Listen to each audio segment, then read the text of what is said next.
ఆచార్యుల వారు ఈ అయోధ్య రామ మందిరానికి కావాల్సినటువంటి మొత్తం ఆయన స్టార్ట్ చేశారు. దానికి కొనసాగింపుగా ఈయన పెద్దలందరికీ తెలిసి ఉంటుంది, లాల్ కృష్ణ అద్వానీ గారు. వీరు జైత్రయాత్ర సాగించి ఫైనల్గా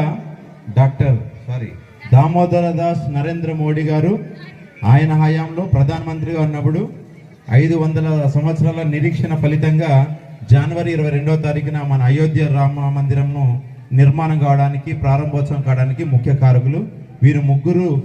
కాకోకుండా ఇలాంటి వారిని ఎందరినో మన బాలరాముడు, భారతదేశం అంటేనే రామాయణం కదా, రాముడిలో ఉన్నటువంటి ప్రతి ఒక్క ఏ పార్టీ తీసుకున్నా కూడా అన్నీ ఈ దేశానికి కావచ్చు, ఈ ప్రపంచానికి, ఈ మానవాళికి ఎంతో ఆదర్శవంతంగా ఉంటుంది. అన్నదమ్ములకు ఆదర్శప్రాయుడు, ఏకపత్ని వ్రతుడు, మంచి రాజ్య పరిపాలకుడు, ఈ విధంగా ఎన్ని తీసుకున్నా కూడా రాముల్లో సక